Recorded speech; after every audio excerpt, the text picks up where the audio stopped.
Hello and welcome to episode 68 of Learn, Do, Become Radio. I'm April Perry, and here at Learn, Do, Become, we help people who are drowning in the details of life to create simple systems so we can all do what matters most. Today's podcast is an interview that my husband Eric and I recorded with Pat Flynn. Now, if you haven't heard of Pat, he is amazing. In fact, he is a leader in the online industry that Eric and I have followed for a long time. I think 10 years, maybe? Now, as we were looking to build Learn, Do, Become, we watched Pat. We studied what he was doing. We listened to his podcast. He runs smartpassiveincome.com.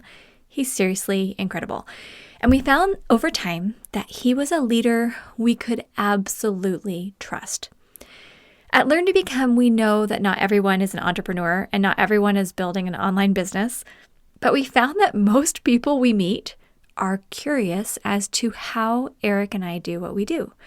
How do we work from home together?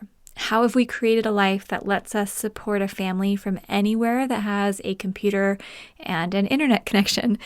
And how have we created a schedule that enables us to put family first while still growing professionally? If you are looking to architect your life in a powerful way, which is generally who we gather here at Learn, Do, Become, you are going to love the topics that we discuss with Pat. His story has inspired millions of people around the globe, and today he is bringing some of his best advice and perspectives to you. So get excited, it's going to be amazing, and get our show notes with all the links. Go to learndobecome.com/episode 68. Okay, we're going to jump right in. All right, Pat, welcome. We're so happy that you're here with us today. Oh, thank you both for having me on. I'm so excited about this. Eric and I don't usually bring on guests who focus on entrepreneurship because as we teach productivity and getting out of piles, we're serving a variety of people. Some entrepreneurs, some people who are teachers, real estate agents. We've got homeschool parents. We have a really amazing variety of people here at Learn, Do, Become. But as Eric and I have gotten to know Pat, we just felt like we've got to bring him on to show our community what's possible, to help them to be able to create a bigger vision, not just about building a business, but how you can architect a life that enables you to be, first of all, prioritize your family, to be able to prioritize relationships, and to be able to build a really strong financial foundation in the process. And Pat has totally done that. So Pat, we would love for you just to start by giving a brief introduction in case someone in our community hasn't heard about you yet. Yeah, a little bit of that backstory about kind of how this came to be and how it came to be a necessity in moving you forward. Sure, yeah, absolutely. And I am an entrepreneur, but I think everybody should learn these skills of entrepreneurship. Mm-hmm. And it's something that's become so passionate for me to help others with, whether they want to start a business or not. I've even, devoted the rest of my life to helping kids learn entrepreneurship, whether they become entrepreneurs or not. I really want to have an effect in schools and have entrepreneurship be just like reading, science, math. I love that. It needs to be there because what you learn as an entrepreneur are life skills. Yes. And you become a successful entrepreneur when you have those skills. You become a successful human being when you have these skills. Skills such as learning how to share ideas, learning how to be comfortable speaking to people who you don't know. And these are things that now being an entrepreneur, I didn't think I'd be an entrepreneur, just so you know. I went to architecture school. And so I'll tell that story in just a minute. But, I'm teaching my kids these things now to prepare them for life. And I'm just so passionate about just the principles of entrepreneurship, no matter what you want to do with it. And that's kind of why I'm here today. And I'm excited to chat. But one question I'm going to want to circle back to, as you brought up, is this idea of the growth mindset, right? How did you build that and expand that in yourself? And how are you teaching that to your children or children you'll influence in the future? So that'll be a question we'll hold for later, but I just want to make sure we get that on the books. Okay. We can come back to. You'll see how the kids get involved with what I do and kind of the fun things they're up to. It's going to be amazing. And I just love seeing kids thrive at young ages because when I was young, I had a lot of things going on in my brain that stopped me from doing stuff that I could have been good at or wanted to do because I was so worried about other things. But my story starts in 2008. I was a very successful up-and-coming architect. I graduated with an architecture degree from Berkeley. I was doing everything that I was supposed to, right? 4.0 grade point average. I went to Berkeley for architecture school, graduated magna cum laude. I was following everything that my parents and society told me to do to have a secure job, and I had that job. It was at a renowned firm in the Bay Area. I was working on my 401k, like I was designing my life the way that I was told I was supposed to design my life. I had just proposed to my girlfriend, April, and she said yes, so everything was great. This was back in early 2008.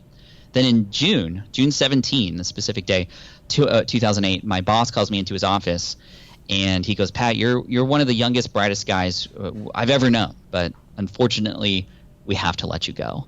And that was the craziest day for me, because I had my dreams and everything I had worked toward just taken away from me in an instant. And I just proposed, like, just the timing was, obviously this is 2008, so it was the recession, but it was one of the hardest things. My first reaction was to go back to my desk, and I dialed, I think, 20 different people who were working at different engineering firms and architecture firms that I knew, begging and pleading for a job. I didn't know anything else but this one path that I set out for myself, and I could not imagine life without architecture. And I was even begging for just, paper pushing jobs, like anything that I could do to be in the space, because that's what I had told myself I was going to be. And I had aspirations to become a world famous architect. I went home. I texted my fiance April, and I just said I lost my job. She came over, and she just saw me crying, and she didn't say a word. She just came over, gave me a hug, and then finally, probably after 15 minutes, she said, "We're going to be okay. We're going to be okay." That's all she kept saying, and I think that was huge for me, because I had no idea what her reaction was going to be. Like, she didn't sign up for this, and I promised her this secure life as the wife of an architect, that kind of thing. And to know that she was supportive of me and was going to be there no matter what was huge. And that was my first moment of really realizing how important it was to have supportive people in your life who will be there no matter what.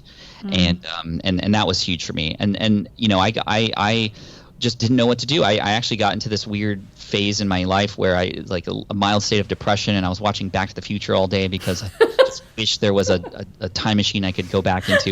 Interesting, yeah. And that was my kind of step away from reality. But every time the movie was over, here I was again, jobless. And I had a couple months till my job was actually going to be terminated. And through that time, it was interesting. I discovered a podcast, and on that podcast called Internet Business Mastery, I listened to an interview with a guy who was making six figures a year helping people pass the project management exam, the PM exam. And it was interesting because I was like, oh my gosh, I took so many exams as an architect, and a lot of them were very difficult, and there were no resources about these things online. What if I created something that was a resource for the LEED exam, which was the latest exam that I took about green buildings and sustainable design? So that's what I did. I built a website. I put all my notes and information on there. I started to get really, really involved in forums online in the architecture space, being there to answer every question. It got to a point where after just a month of being in there every day for like 4 hours, so this wasn't like a thing that just happened overnight, but people started to go, oh, you have a question about LEED? Like, go ask, like, wait till Pat signs on later. He'll get it for you. Like, I started to become so awesome. Like this guy, and even though, like, number one, I barely passed the exam. I didn't. I didn't know that part. But never heard that. I was posting about it, and I was doing all the research to help people. They started to see me as a resource. So awesome. And eventually a number of people said, Pat, you should write a book about this. I need a study guide. Can you create a study guide? All these other ones are so dense in material. Like, I just need your style of teaching in a book. And I was like, I'm not qualified to write a book. I didn't go to business school. I don't even know how to do this. And I eventually ended up getting encouraged by one of the hosts of Internet Business Mastery. He actually flew to San Diego. We had a meeting with a bunch of other San Diego entrepreneurs. I felt totally out of place, but he suggested that I take this information that I had on my website and put it in a book, in an ebook. And my first question was, what's an ebook? I knew what's going on. And I wrote that book in a month and a half in Word, Microsoft Word. I love it. It was just a PDF, and then I put it on my website, and I sold it for $19.99. And that month I made $7,908.55 from that book. And completely changed my life in so many different ways. The main thing was, number one, like, oh my gosh, I can actually do this. Like, I can take information that I know, even though I'm not an expert or didn't go to school for any of this stuff, because I was helping people, I could actually make money doing that. And it felt like such a contrast to the other things I was finding in the internet space at the time, which was like very snake oily, very get rich quick kind of stuff. And I was like, no, like, I'm actually helping people and getting paid, and I'm getting these thank you notes. Right. A woman messaged me, and her name was Jackie, and she was like, Pat, I'm your biggest fan. And I'm like, what? They come out with an album or something that I didn't know about? Because I'm not a musician or an actor or anything you could be a fan of. I just helped you pass an exam. But I later found out that she went to everybody in her office and convinced them to buy my guide too. So there were like 25 customers that came in from the same firm that she was at. She had gotten so much help from me. And that just taught me, wow, if you can help just one person, there's a ripple effect there that can happen. And a lot of people were asking me how I was able to survive the recession. So I built a website at the end of 2008 called Smart Passive Income, because I wanted to show people everything that was going on at the time and how I did that. Just full on transparency, how much money I was making, where it was coming from, what I wish I had done differently. And the crazy thing about that was, the passive income part of it. I designed this architecture business in a way that didn't require me to always be there in order to serve people, meaning people could come to the website, they could get the guide, they could get it delivered to them via email, and I could be asleep. Right. And I got a lot of inspiration from Tim Ferriss, who wrote a book called The 4-Hour Workweek, which is just a myth, really. He even says that himself. Right. But there are systems that you can create to do things for you, to serve others, such that you can get paid back in return. You can have your, quote, online store open 24/7, 365, always helping people. And as long as you are there managing it and keeping up with it, it can be pretty darn passive. And nothing is 100% passive, but I was making, in March of 2009, I made $25,000 from that $19 ebook. And it's just insane. And people started putting it in their little resource section in their architecture website. The United States Green Building Council put it on some of their chapter websites. It just took off. But I'll tell you, in a little bit in 2009, the United States Green Building Council, who puts on this exam, who writes the questions, they came out with their own guide. And I was like, all right, that's it. I'm done. No, how can I compete with the people who actually write the questions of the exam? There's no way this is going to work anymore. That was my most profitable month ever. I doubled the amount of customers I had, and I didn't understand why. And I eventually started asking my customers, why did you buy from me and not my competitors? And they said, well, Pat, it's because of you. Because I felt a connection to you. You talk about your family on your website, about architecture stuff, but I feel like I know you, and you were just like me, just a few steps ahead. And I took that and I was like, whoa, this is what I need to do with everything I do moving forward, which is why when you come to my website now or you listen to my podcast, it's always about experimentations that I do, and then I just literally share the results with people and tell them, you know what, like I just learned this and I'm not perfect and I fail a lot, but hey, we can get through it together. And I've been doing this for about a decade now, and this has Smart Passive Income has turned into this massive brand where I help people learn about entrepreneurship through my own example, through the mistakes I've made, and I encourage people through taking micro actions to help them experience their small wins, which turn into bigger wins, which turn into bigger wins. And my podcast has been downloaded 65 million times. Oh my gosh. Wow. So Holy awesome. cow. Ridiculous. Like I can't imagine, and so I think about my layoff, the thing that I thought was my path in life, the ladder that I climbed so high to be on, and I got pushed off of it. And I realized, you know what, there are other ladders out there for me. And It wasn't until I fully let go of that architecture ladder, because I was actually, even though I was making $20,000 a month, I was still going out for architecture jobs, for interviews. Yeah. I was still developing my resume because I didn't believe that this was my path anymore. And it wasn't until my boss called me back, the one who let me go. He called me back and he offered me a job, a raise, an office, and a free year of rent to come and work for him. This was after the recession came. We came out of the recession. And I didn't hesitate to say thanks, but no thanks. Like I knew that this was my new path, and there were so many more people I could help.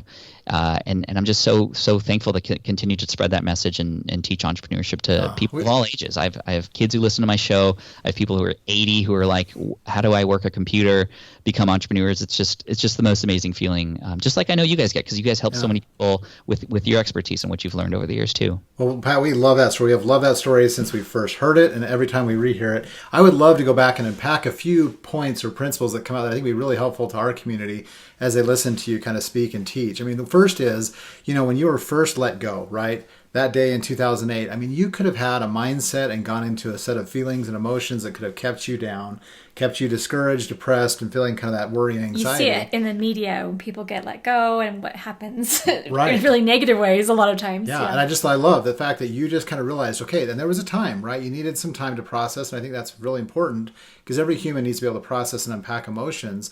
But then you kept yourself going, right? You were listening to podcasts. You're trying to find ways to learn and regroup. And part of it was, the second point I want to unpack is that, yeah, you went down the traditional path. You kept making those phone calls, staying in that one track you thought you were supposed to stay in. But I love that you were kind of open-minded and kind of kept your horizons open to listen to those podcasts, read those books, interact with the people that you've interacted with in that period of time, because it showed, and I think you'd bear testimony of this, that it is possible to redesign, right? Re-architect your life and go a different direction. If that's what circumstances provide or the opportunity arises, you don't have to stay in just one track. And I think that's a lesson that a lot of us as adults, if we're in our 30s, 40s, 50s, or beyond, feel like, we've got to stay in one track. If we don't, it shows that we didn't make a good decision early on, or that, we weren't successful, we tried. There are a lot of external factors. So maybe just walk us through for just a second. I've got a couple more little things to unpack from your story, but maybe just walk us through that perspective of how you decided, okay, I can architect a different life, and how you continue to use those principles. Yeah, it's interesting going back to that day. I went through a number of weeks of just feeling down. And so it took a lot of time. It wasn't just like, oh, snap my fingers, I'm back on it and I can learn again. I needed some time. And actually going back to, I referenced Back to the Future. That's my all-time favorite movie. Right. And at the time it allowed me to escape. But eventually it taught me something. Number one, that, it is fictional. It's not a true story, but there is some truth to the story of Back to the Future, meaning, so Marty, he goes back to 1955, right? He meets his parents. He interacts with them in interesting ways, and some things change.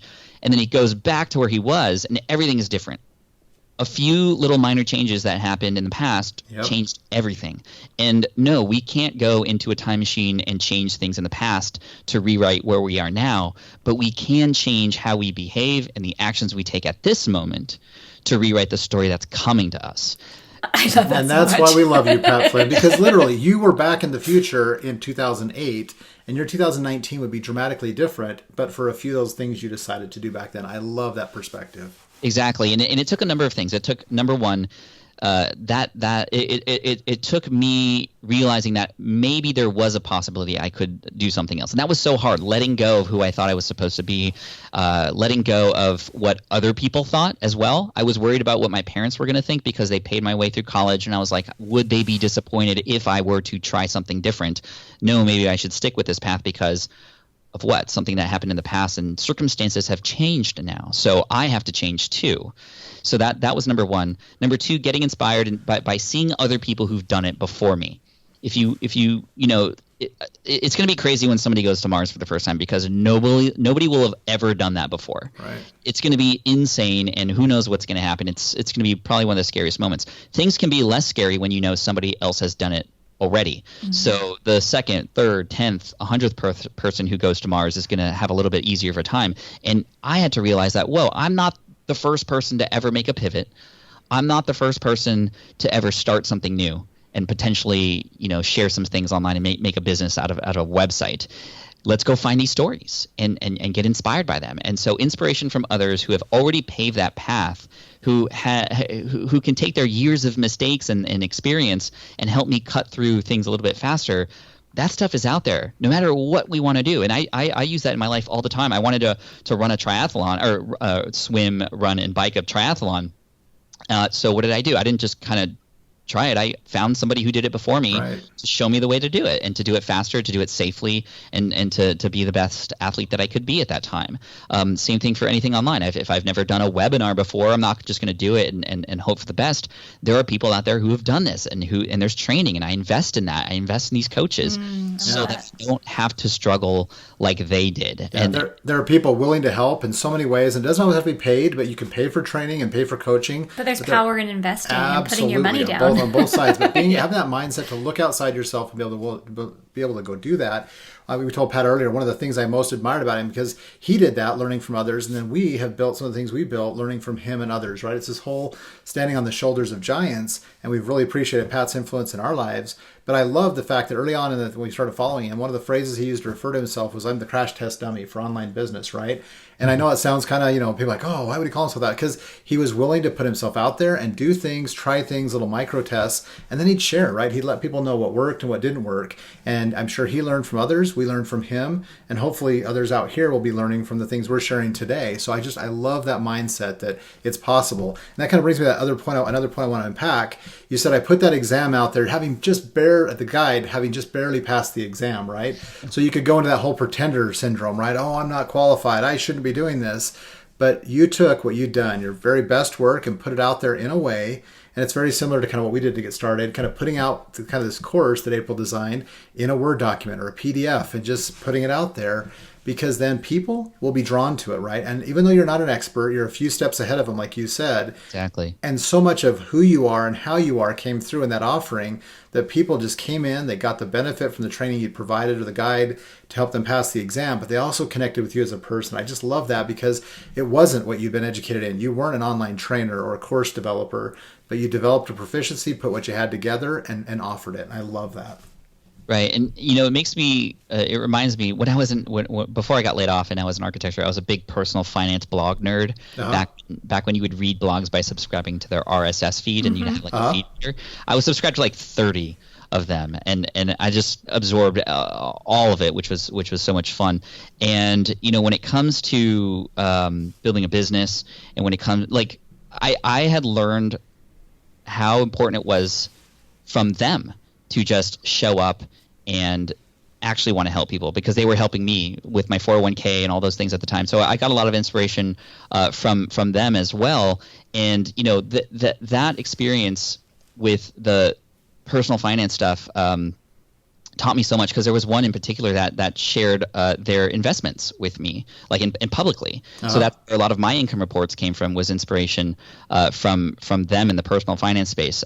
You think about these people who have blogs that are like get out of debt, right? They're like get out of debt blogs. There was a guy, his name was Adam Baker from Man vs. Debt. He's since sold that website. But the interesting thing is he was still in debt when he was teaching that stuff. So like, how can a person in debt be qualified to teach people how to get out of debt? Well, it's because he was sharing his entire journey. He was very honest as a human with how deep in the hole they were in and what they were trying to do to get out of it. And then the little micro wins along the way, he would share them. And he said, hey, this is what we did last month to spend $5,000 less than we did the month before. Wow. And we're still okay on the end of it. So if you're going through the same thing with us, I mean, we got your back. We understand. Let us know if you have any questions. See, and there's such power in that, because he is a person in the trenches, right? He was so much further in it, but he's come out of it, and here's where he's at now. Because someone also teaching how to get out of debt, who never has had any debt and has had maybe a more privileged life, that just has such a lower amount of power and amount of influence than this individual saying, hey, I'm real, I'm transparent, I'm not. I understand the struggle. Yeah, I'm going through it right now. I'm still living in it. And here's how my wife and I and our kids we're doing, but we're making progress, because that right there is so much more relatable. And you do that so well with what you offer. Thank you. Okay, so I have a question. Go for it. Okay, so well, just real quick before you go to question, sorry. The reason I unpack those three things for our Learn to Become community is because, you might not be looking to go become an entrepreneur or go start an online business or something of that nature, but I think these principles that Pat's highlighting with his own life experience really are applicable if we need to take a different direction in any aspect of our life, right? It's about mindset. It's about believing in ourselves. It's about learning from people who know more than we do to grow in that direction. And it's about being willing to alter course if needed. So I just wanted to highlight the fact that a lot of the elements of Pat's story are very replicable and applicable to the universal human condition. So it's powerful. I love his story. So, what's been awesome is Eric and I have done podcasts together for a lot of years, but this is the first podcast where I think Eric is talking more than I am. I'm so excited. It's because I'm a huge Pat Flynn fan. Because you love Pat Flynn. No, I'm just enjoying this. But anyway. I'll stop talking so much. Okay, but I do have a question, because the thing is, and just to let our community know, Pat Flynn is the real deal. There are a lot of people in the online marketing space who say one thing, but when you actually get to know them, you see that it's not quite consistent. There's a lot of great people out there too, but Pat Flynn is one of the greats. So just letting our community know, if you're looking for someone to trust online, you can trust Pat. And I love how you said that person purchased from you rather than the people who created the test because they knew you as a person. And that's true. That's what we love. And that's what Eric and I are trying to do as well, is as we build our community online, is we're trying to help people to see, hey, this is our life, this is our family, here's what we struggle with. We're real people too, because I think, yes, people want to do business with other real people who aren't just trying to scam them or do something to just get them to type their credit card in. It's really scary. I got pulled into some stuff early on when I was learning this stuff. So I appreciate that endorsement. And, it's just, we're talking about entrepreneurship, but like you said, Eric, it's mindset, it's life skills, those kinds of things that are so important, both in at work or as a parent or personal development wise. Like these are principles that you can take anywhere. And I'm just so excited to chat with both of you and your audience today. Well, I'll actually just go one step further before April asks her question. Sorry, I'm back in. Sorry, this is hilarious. Well, I mean, it's important because our community has come to learn to become largely because of April's step and getting organized and productive kind of methods and offerings. But there's been there's another thing that I'm passionate about. We've talked about a lot in our community about life architecture, right? Designing and architecting a life of excellence and then building it, right? And I'll be honest, I've wanted to build this course for a long, long time. I wanted to build resources and offer them like it's my passion. I love this stuff. And I've held off because we've been a lot of our focus has been on really growing and building our influence of the STEP program. But I actually want to put some milestones and some deadlines in place for me to actually get some things out there that will benefit our community. And Pat, at the conference we just had a chance to attend with him this summer, he offered the opportunity to help kind of create a course together in a small group of kind of Pat's influence and his teams. And, April and I could create this course on our own. We could do that. We've done it before. We know how to put the basic building blocks together. And, that's great. But when Pat made that offer, I just said, you know what, that is something I want to do because I'd like to have what we build around life architecture, have some of Pat's influence in it. And so we're actually going to be going to meeting with him and his team a little bit later this year to have a chance to do that. And we're so excited because, I'm excited for the course to come out. I'm excited. I'll come really prepared for it. I've already got 12 modules outlined. I've done a lot of my customer interviews and people a lot of so the prep work's there, but I'm really excited because Pat, his team's influence and kind of some ideas or some shaping of that is going to make it so much better. And I know that life architecture, I wouldn't do that with just anybody necessarily because this is my baby and something I care deeply about. It'll be something I will be promoting and kind of working with and supporting people in for the rest of my life. And so as we build this initial course, this offering, I'm just excited and grateful to have Pat's influence. So thank you. We're excited to have you. My team and I are excited to jam on that with you and help you kind of cut through all the weeds and get it done quicker and most of all, just help more people with it. I mean, that's honestly the answer for all things entrepreneurship. It's like, how can you better serve others? I always say that your earnings are a byproduct of how well you serve others. Exactly. And even if you aren't selling anything, your life fulfillment is a byproduct of how well you serve others, right? I love it. Okay. I'm done talking now. Okay, well, I want to talk about how you have architected your life to be able to prioritize family in the midst of all that you have going on. Because those of you who know Pat, or those of you who are going to get to know Pat, will find out or already know that he has his hands in a lot of different awesome projects.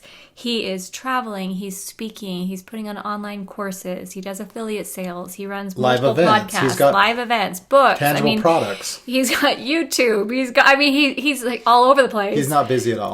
He's doing amazing things. But one of the reasons why we love Pat so much and why we brought him on the podcast is because he does things in a very family-centered way. We attended FlynnCon, which was this conference in San Diego, and he invited families to come. So we brought our 3 children who are still living at home, took our teenagers and our 11-year-old, and spent the weekend there with Pat and his team. Also, his children came up on the stage. His wife came up on the stage, and they participated. They shared. It was a family event.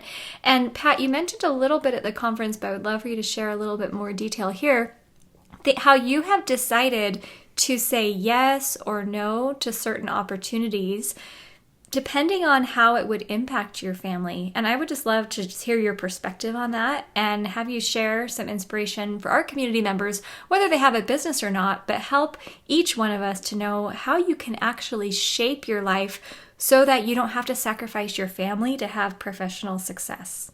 Yeah, and you don't have to. And you do have to understand that when you say yes to something, you're saying no to something else. And a lot of times, especially entrepreneurs who get excited about new opportunities, a lot of times we say yes to things without thinking about the ramifications of that on other parts of our life. Yeah. And I think it's important to kind of weigh both, because to be honest, it's kind of interesting, because you always hear like, oh, work-life balance, like those things are always separated, like work or life. Compete. They compete, but they actually can blend and they can work together. And that's one thing that's really important to me. So for me, in terms of work-life balance, it's not about perfect balance where equal weight on both sides of the scale. It's just a matter of making sure it doesn't go too far to one side or the other, and always have something. It's work-life balancing, not perfect work-life balance. There's no such thing. And I know your audience loves systems and organization, and I'm going to give you a little bit of a system that I use to help me and my audience understand what's important to them, because really that's the key. You need to know what to say yes to, and have those rules and boundaries and filters in place so that you can be confident in what you say yes to, and then also confident in what you're saying no to. I think we live in a day and age right now where we often feel like we miss out if we say no to something, right? We have this FOMO culture, fear of missing out. And, there's been this movement for JOMO, joy of missing out. And I really love that idea. But even then, I think it could go one step further, because it's kind of like kidding yourself to say, yeah, I'm happy all my friends are at a party and I'm not. Like, it's not just lying to yourself a little bit. So I always go with, it's the joy of opting out. You are purposefully saying, no, that's not something that's a priority for me right now, and I'm okay with it. I am proud I am making this decision. Having joy in opting out is really the key there. But the system that I was going to teach you comes from my book, Will It Fly, in something called the airport test. So we're actually going to do a little time traveling here together, if y'all don't mind. We're going to get into a DeLorean, and we're going to travel 5 years into the future. And so there's a lot of Back to the Future references in my brain, just so you know. It's awesome. So we're going to go into the future 5 years. You are at the airport by yourself, just hanging out, ready to go back home, and your flight is delayed a little bit, which is kind of unfortunate. It happens quite often. But then as your flight's delayed and you're just waiting, killing time on your device, you feel a tap on your shoulder, and it's a friend that you hadn't seen in such a long time, like a very long time, and you want to catch up, and both of your flights are delayed. So you go to the coffee shop, you're hanging out, you're catching up, and this friend of yours from way back in the day goes, wow, it's been so long since we've caught up. Like, how's life? How are you doing? And you respond with, life is awesome right now. It's never been better. And the trick here is to ask yourself, well, what would support, or what would be in your life at that moment happening for you to actually and confidently say that? How would you confidently say that life is awesome? And so the exercise here is you take a sheet of paper, you fold it into 4 quadrants, 4 squares, and you write down at the top of each square one of the most important aspects of your life, like a section of your life that you really, really care about. So 4 of them. One could be family, maybe it's finances, maybe it's career, maybe it's health, maybe you're a musician, so music is part of it. And then underneath each of those categories, you bullet point, and again, this is you 5 years from now, not what you wish, but what will be true. Bullet point exactly under each of those things what would support you saying what life would be like in terms of being awesome in the future. So for me, I have mine in front of me in my office at home, because every time I have a decision to make, I look at that sheet and I go, does this fit into my plan for what is an awesome life right now? And if it doesn't, it's an easy no for me. And if it does, then I'm even more excited about it. Here's an example. One thing that I told myself I never want to do was have an infrastructure in a business that is so big that I feel like I have to wear a suit every day and come into office, and that's not the fun business career that I want. I want to be able to work from home and be flexible and not be tied down like that. I had the opportunity a couple of years ago. A hosting company, a website hosting company, reached out to me, and they wanted to partner with me to run some of the business with them and to actually come up and be CEO, because they know the sort of clout that I have in the online business space. Like it would totally crush. It would be $1 billion company if I were to come in and be the face of a hosting company and actually start promoting that. And then I thought about this sheet that I have and all the things that I was saying no to if I was going to say yes to this opportunity. And even though it was $1 billion opportunity on paper, they had all the spreadsheets and gave me this really, really fancy presentation. there were a lot of no's in the family category that would have happened. I would have no longer been able to walk my kids to school and pick them up every day like we always do. Mm-hmm. I would have no longer had the energy to, during dinner, engage in really interesting conversation about, fun new projects that I was working on, because I was only working on website servers. Like, this kind of stuff is what was weighing in on my decision. So it was a very easy no for me, because it fit in alignment with what would be an awesome life. And I think it's interesting because we live life kind of on a day-by-day basis now, and we kind of take what we have and, we plan maybe a week or a month ahead, but we don't think about the future like this anymore. And I think it's sad because everything's moving so fast these days and everything's changing. And, we often default to, oh, well, who knows what life will be like then? Like, I'll just kind of take it day by day. But how do you know what to say yes to? If that's how you live? This is like if you're driving a car and you don't put in that address in the navigation, like you might head the right direction, but you might not be heading in the right direction. And eventually, at some point, you're going to run out of gas. So we need to know where we're going before we know what directions to take. And that's what this exercise can help you do. This is actually inspired by Jay Papasan, who wrote a book called The One Thing. He uses this exercise with employees that are kind of applying for a job, because he does this thing to help both parties understand where they want to go. And if, like, he gave the example of, hey, I interviewed this person and they were so qualified, and one of the goals that I found that they wanted in their airport test 5 years from now was they wanted to be mayor. And he's like, we can't work together because this position can't help you get there. Yeah. And here's somebody I know who can help you get there if that is a goal of yours. So how great is it to know that now versus 4 years down the road when that person's starting their campaign and like their work is faltering and just it wasn't a good fit to begin with. I love that you have it posted on your wall. And this is something that you use as a guide, because we went through this exercise at FlynnCon, and I didn't finish mine yet, so this is on my list to finish. But I really appreciated the opportunity to sit down and write down, okay, what does this look like for family, for health, for the business, things like that. But one of the things I did write down when I was with you at the conference was that I don't want to travel a lot right now in this season, where we still have 3 children at home. I like to be here. I don't like to be in airports. I don't like to be gone for multiple days at a time. Eric and I try to travel together when we can, but we can't always. So we don't like to be away from each other for very long. And so this is really helpful because as Eric and I right now are planning next year and which conferences we want to attend and which, groups we want to be a part of, that's part of our decision making is we don't want to be traveling a lot. Eric knows it exhausts me. So he's trying to help. How do we get the benefits of being able to, learn and grow and explore and network without having to leave our homes as often? And I just think it's so smart to have that up there. Well, I love everything you've just shared here, Pat. And honestly, you're speaking to your audience right here in our community, because we are all about living essential, deliberate, focused lives, right, with clarity. And so I love what you just put the exercise there. We actually talked about the airport test this morning on our walk with our dog. Yeah, we did. It actually came up in our conversation, so it's kind of fun to revisit it right here. But what I love, and we'll probably talk about more of this when we get together for the course design, these are things that I've really encouraged people in our community to do. I mean, one of the exercises we've taken them through is a 50-year plan. I know that sounds really long-visioned and overwhelming, but it's simply just having some major milestones out at certain years out in your life. 50 years seems like a long time, but if you can get some clarity on where you'd like to go and see things in the long run, in the short and the midterm, it really does give perfect clarity to the daily and weekly decisions you're making. You're not living at happenstance. You really have clarity. I love that example you shared about being the mayor because, a quick side story, here in our local area, I have a chance to interview some youth and young adults for an organization. And as we're talking about some things, I'll ask them, so what do you want to do? They're like, I want to go to law school. Well, where? Oh, anywhere. And I really kind of push back on them and say, look, if you can tell me specifically what school you want to go to and why, the clarity that brings will open doors, because if I know someone or something that could help you get there as opposed to law school in general. Or it was funny, another individual was a mechanical engineer, and he said, I'd like to actually work in this field. I'm like, specifically what companies? Like, oh, anywhere. And I told him to get specific, and he came back with 3 companies, and I happen to have a really good friend who's one of the VPs in that company. And so it's just that idea that clarity brings opportunity, right? Yeah. In terms of career, but I think in terms of life, because I would ask you the question, are you feeling bad or ever regret turning down that opportunity to work with that hosting company? I'm going to guess your answer would be no. Like there's some things that are different because you went one way instead of another. but I don't think there's regret when you have clarity as you're making those decisions. It's that joy of opting out, like you said.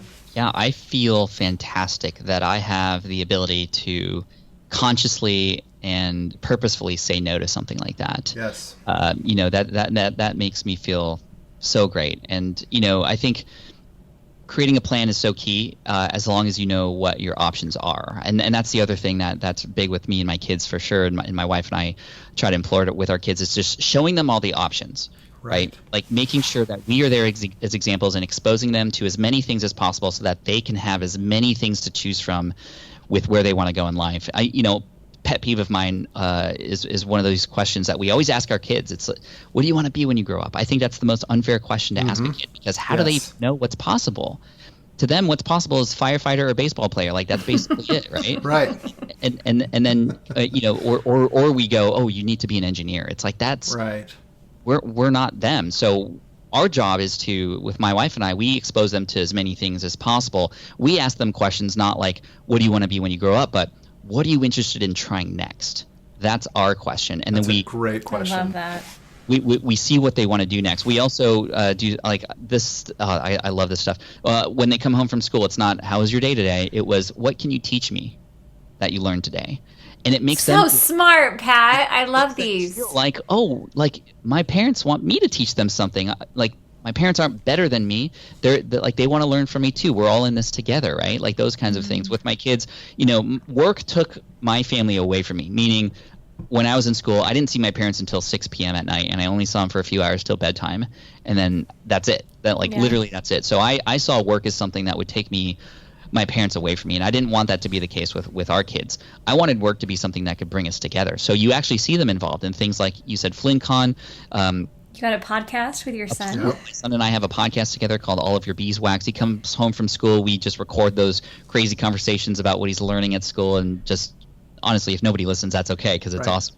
Or you took him with you on a trip to Philadelphia, right, for a conference, and your plane got delayed, and you had this amazing day experience that got kind of captured on YouTube. You turned into a video. Like, it went viral a little bit in Philadelphia. So we were so this was when we announced the podcast. Actually, I was a keynote at this podcasting event, and I brought him on stage. He was the big surprise. And then we were on the flight home. It was like 11 p.m. and super late. And then all of a sudden, the plane was delayed because of a technical issue. And then as we were about to take off, they were like, oh, city ordinance, we can't fly out now. It's past midnight. And so everybody on the plane was just complaining, and I had to put earmuffs on my son because it was so bad. Now, let me just do a quick pause right there before you finish the story. So most people in our audience, right, most humans are going to have some response to that.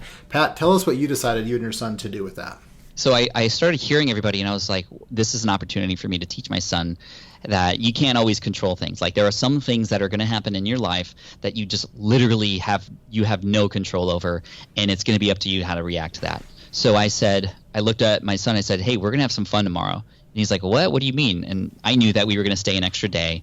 And so we got a hotel. We literally didn't even have our bags because they were still under the plane. They were going to be there for us the next day. And so we just spent a day in Philadelphia. I took my camera with me, and we, number one, we stopped at a Philadelphia souvenir shop. We got all brand new clothes, all Philly stuff. And we went and took 12 Ubers to 12 different landmark locations in Philadelphia, and we danced in front of each of those locations. And Philly. I filmed the whole thing, and I put together this little 4-minute video. We'll link to it. Sharing the experience, and news channels picked it up in Philadelphia, and they're like, son or a father teaches son how to make the best of a bad situation. And I was like, this is awesome. Like, how cool. And this is going to be a memory that Keone's going to have forever, and hopefully it'll be one of those things that he remembers when he's in tough times, Absolutely. And I bring that up because I think that just gives you the heart of Pat Flynn right there. Like, this is how his mind and his heart works, because he loves people. He looks for opportunities. He's investing in his family. Like, it is so cool. So when you see this video, we will link to it in the show notes. Like, it's just powerful to watch how he takes adversity, difficulty, hardship, and turns it into an opportunity, right? A relationship builder. And I just love that. We have so much to learn from that. Absolutely. Well, I think what I love is what Pat shared, what he's asking of his kids when they come home, what can you teach me? Or just these different questions.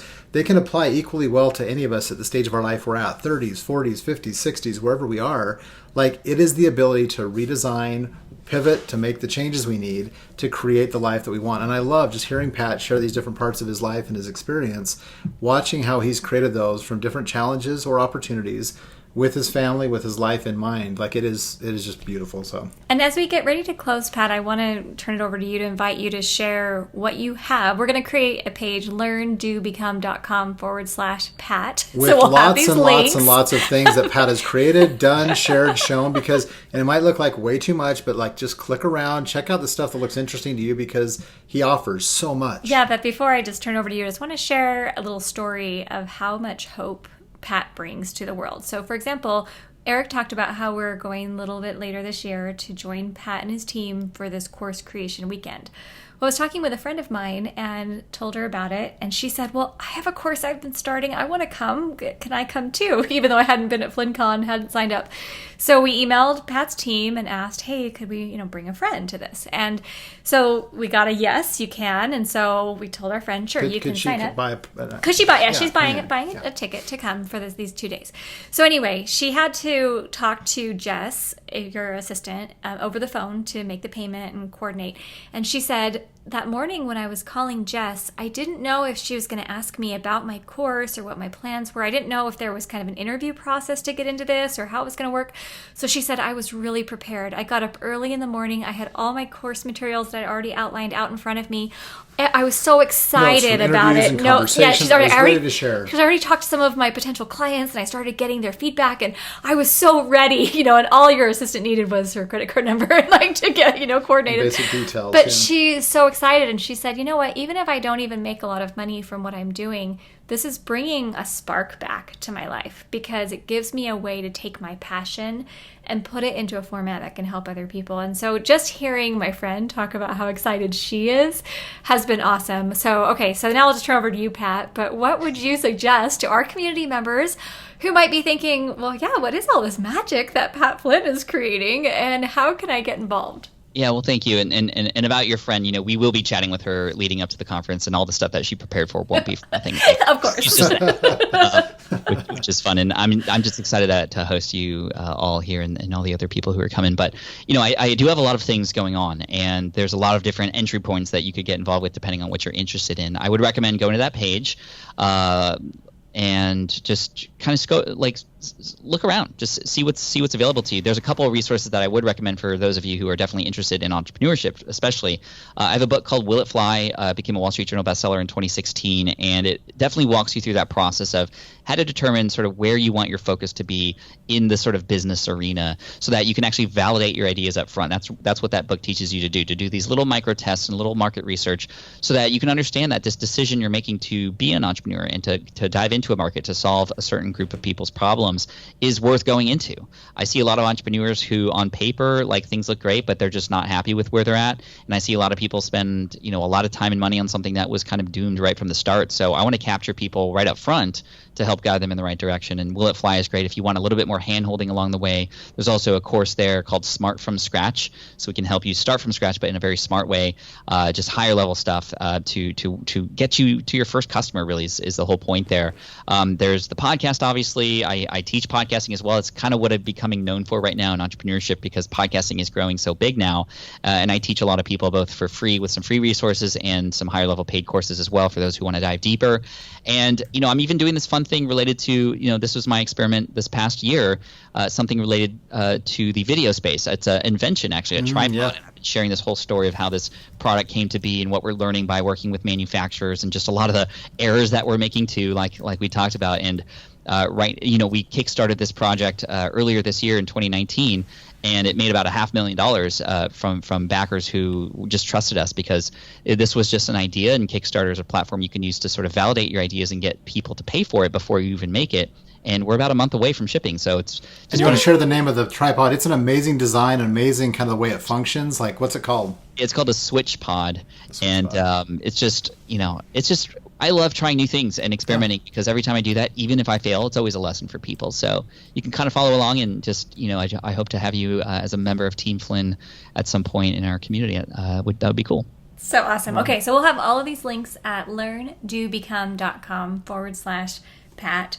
Pat, you're awesome. Eric and I just love you. You guys are awesome. Love what you're putting together. I don't know if I can put it into words, but yes, we love you. We admire you, and we are grateful for the influence you've had on us over so many years and hopefully many years in the future. Thank you so much for having me on. I hope that you enjoyed today's podcast. We love Pat, and now you probably know why. Remember to access links to his programs and offerings, which literally are incredible. Go to learndobecome.com/episode 68. And if you have not yet joined our community here at Learn, Do, Become, we want you to take our free introductory class that helps you to learn how to finally stop drowning in piles of clutter. Just go to learndobecome.com/step. We're thrilled you're here. So grateful for the chance to serve you. Hope that you're able to take some of these ideas and implement them into your life. And more than anything, I just want you to have a perspective that wherever you are and however hard things may be, and whatever circumstance you find yourself in right now, financially or emotionally or as a family, I want you to know that there is hope and there's progress and there's growth and there's so many amazing things available for you, just like it's available for all of us. Again, thanks for being with us, and we'll see you soon at learndobecome.com.